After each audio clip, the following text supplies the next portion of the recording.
natin. Well done. Structure. And sometimes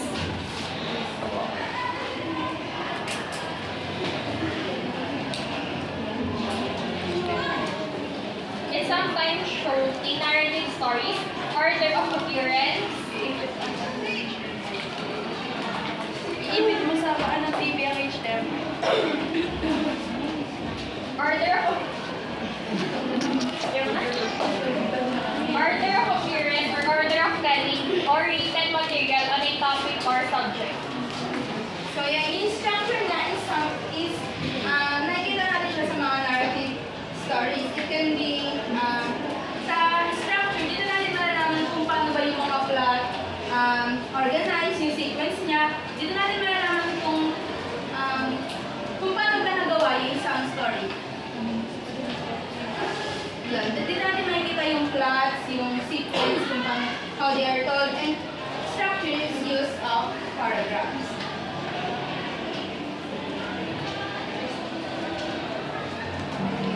This structure, meron tayong fiction and non-fiction. So sa fiction, it is a literary work of imaginative narration, either oral or written. Its purpose is to entertain, let the readers think and feel. So, familiar ba kayo sa word fiction? Yes. Sa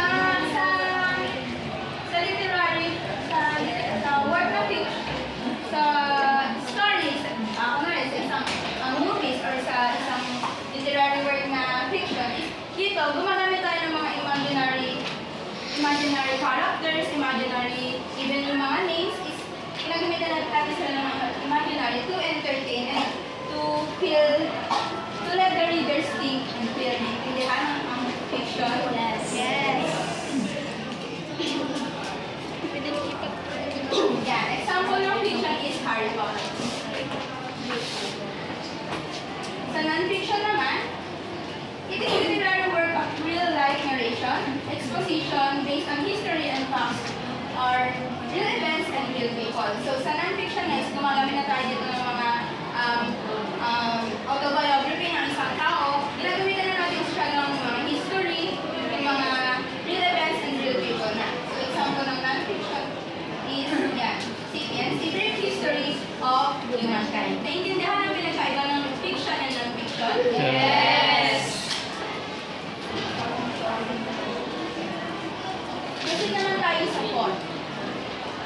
Kindly read this passage. Form. It refers to the work of style and how the elements of design are implemented. It also refers to the arrangement of the elements in a composition. So, sa form, dito naman makikita natin yung type of text na such as the novels. Dito natin malalaman kung yung isang literary piece ba is novel, is short story, or yung mga play. Dito din natin makikita yung genre ng isang story, such as kung comedy ba siya or romance. So, sa form, meron tayong prose and poetry. Prose is a short.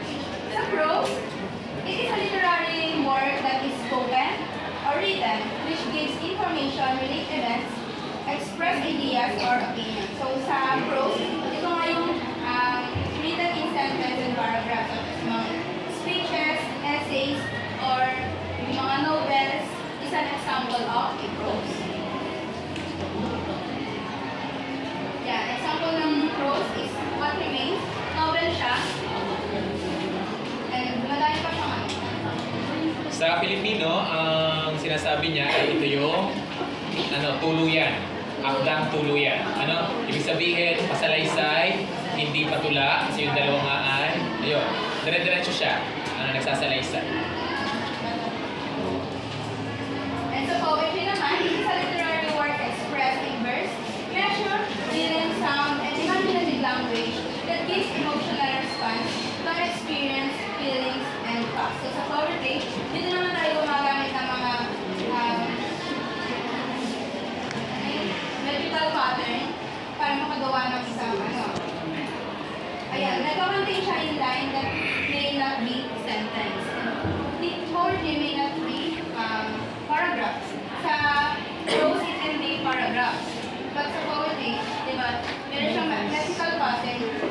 whereby hindi siya pwedeng gawing paragraph, hindi siya pwedeng gawing sentence. Naiintindihan ba? May nagkaiba ng prose and poetry? Yes. Yes. Yeah.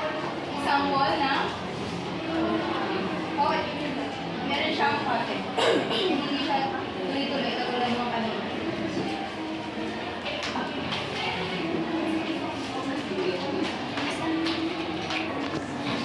So good afternoon, everyone. I'm Ariel Makana, and I'm going to discuss the genre. So before I proceed with our discussion, I want you to listen attentively.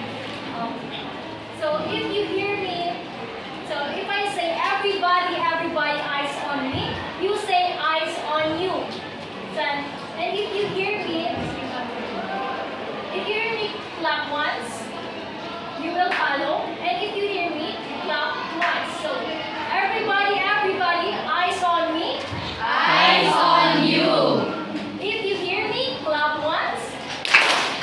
If you hear me, clap twice. So let's proceed to our discussion. So genre. So what comes into your mind when you hear the word genre? Anyone in the class? Yes, Miss Haru. Genre is a variety of literary works wherein it depicts the way on how an author are going to express their thoughts or sentiments regarding on a certain matter. Yes, that's right. Yes, Miss Alvarez. Genre also pertains to the types of literature in which a novel or a type of literary is written. For example, is if it's a fiction or if it's a poem. Yes, you're correct. So genre categorizes literature based on its themes, styles, and elements. So a literary genre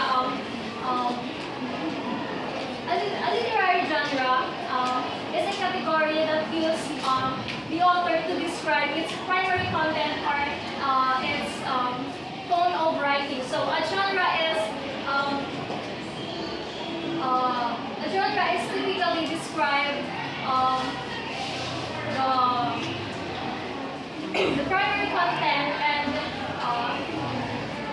primary content. So I'm going to discuss the genre, the fiction, the essay, and poetry and drama. So fiction. So what is fiction according to Miss Pahela? Anyone? Yes, Miss Christmas. Fiction is a stories that we are using this is a story by using our imagination. Yes, fiction. In fiction, we use as our imagination and our creativity to write, to present a human experience or a written. So in fiction, it presents human life in two levels. So the first one is objective reality. So in objective reality, it incorporates actions and experience. While in the subjective reality, it incorporates human apprehension and comprehension.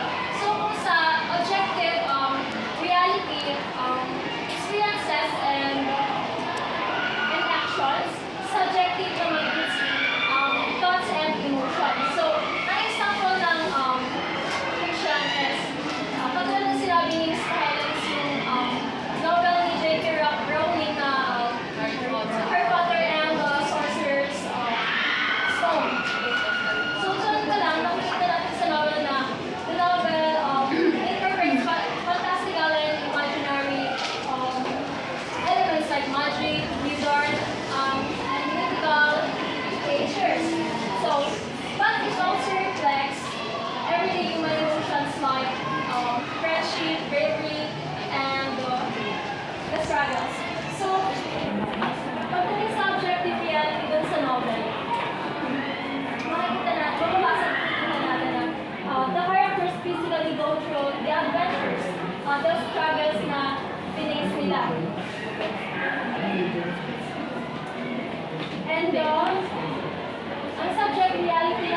Again. A prose composition in moderate length with exploration, evaluation, and explanation of viewpoints about a particular topic or subject. So nakalagay, thank you. So nakalagay a prose composition in moderate text. So, for the interview skyline, ang prose is, uses sentences and paragraph like in our daily speech. So, it also says here that mostly are non-fiction. Example is diary, manhwa, biographies, and journals. So, ang example ko dito is ito yung diary. It is the diary of a young girl. So, tungkol ko sa naranasan ni Anne Frank noong World War II. Things of diaries. Yes, yes. Journal.